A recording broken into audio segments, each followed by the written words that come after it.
the lack of answers tonight, and I'm sorry if this is a personal attack. I'm sorry if you don't mean it this way, but the disdain you have shown for our questions here tonight is just oozing off of this board. It's deeply troubling. Well, let me.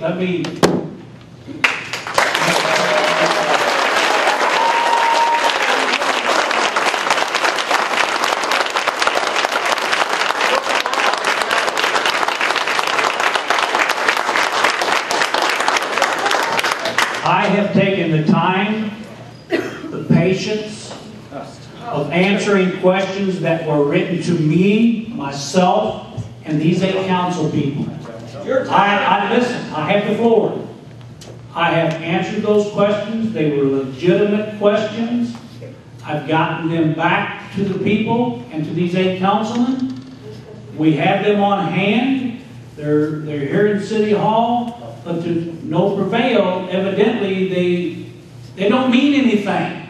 My point is you are not effectively communicating to your citizens what is going on here. Sir, I personally have. No, you haven't.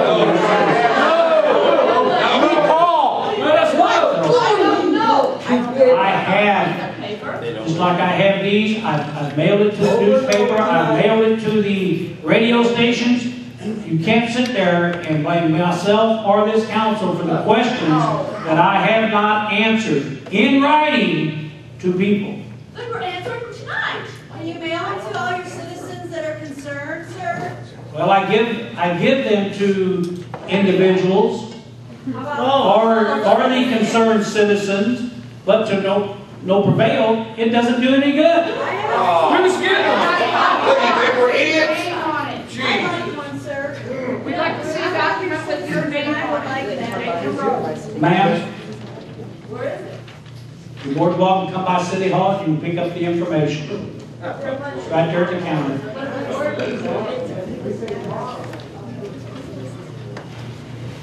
Forgive me for my intrusion, but I'm here on behalf of Jefferson County too, because I feel that I will be sharing this air as well, and possible repercussions from yet another dirty facility that Jefferson County does not need.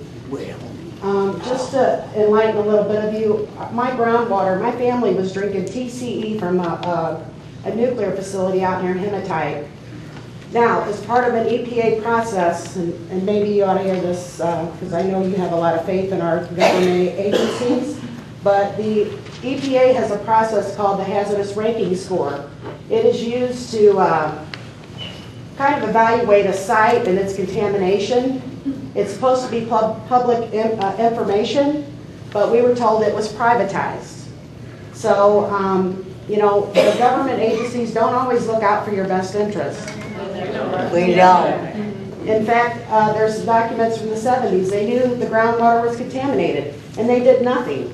And I don't know if it was because of money or influence, but, you know, those that hide nothing have nothing to hide. And this is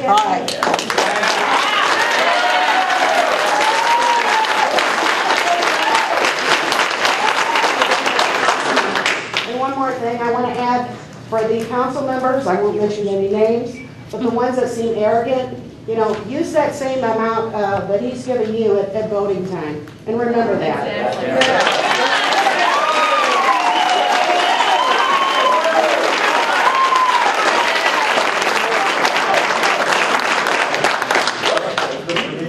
Will you please address the issue of how we can afford another polluter in this county? You never answered that.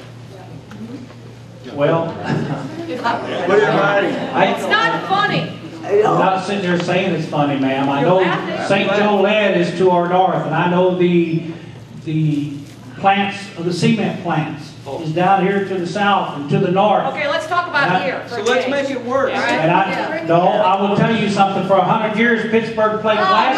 And I will guarantee you that more pollutants than what you've ever seen before. And so you want to do it again. Do it again. Put something nice in. You may have the floor. Yes, Mr. Mayor, I just have one. Didn't answer the question again. Say your name. I don't know. My name is Rich Lown. and I'm a taxpayer of property in Crystal City. Real close. Put up close to your mouth. I'm a taxpayer, Dawn, can you tell me your last name? Lown, L-O-W-N. Thank you. And as a taxpayer of property in Crystal City, and as a resident of Jefferson County, rural Jefferson County, I've been attending these meetings and the meetings with the CCCC. And one thing that I'd like to be answered tonight that just kind of got fluffed over completely was back on, I think it was, I'm not exactly sure about the dates of the meetings, but I think it was on the 8th that a motion was made by Pam Portel for the lawyer, for the city's lawyer, to go back to PPG and ask if the contract could be deferred or put off until some more investigation was taking place. And on the, I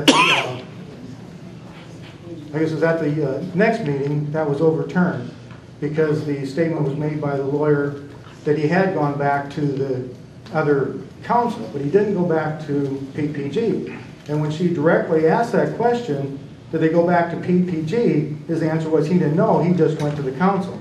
Well, tonight that whole thing just got fluffed over again because we don't know that her motion for PPG, the question to be addressed directly to them, did it ever happen?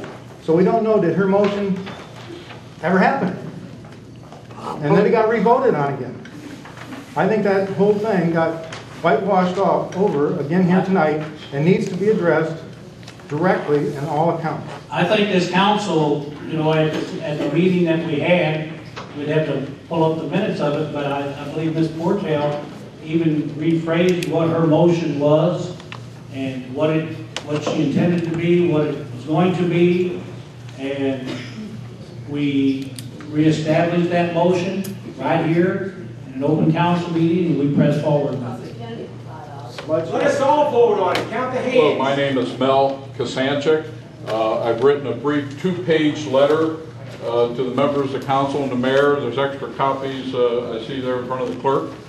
And in that letter, I asked if you have an engineer that you've engaged in your due process, diligent due process, where you evaluate the environmental contingencies and liabilities from owning the PPG site. And I'm very hopeful. I've been through thousands of real estate transactions. The surveyor has a role to play.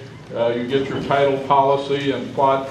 I've come up with over dozens of Schedule B2 exceptions, and that's part of the role of the surveyor, your title insurance, your insurance expert.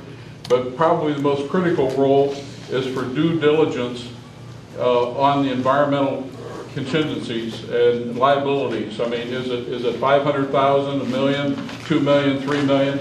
And most other cities, they form a separate industrial development agency. And what I understand, reading your agreement, you're actually purchasing the property and then leasing it. So you are on the hook 100% environmentally. And it's important that you identify, you know, the extent of the environmental liabilities.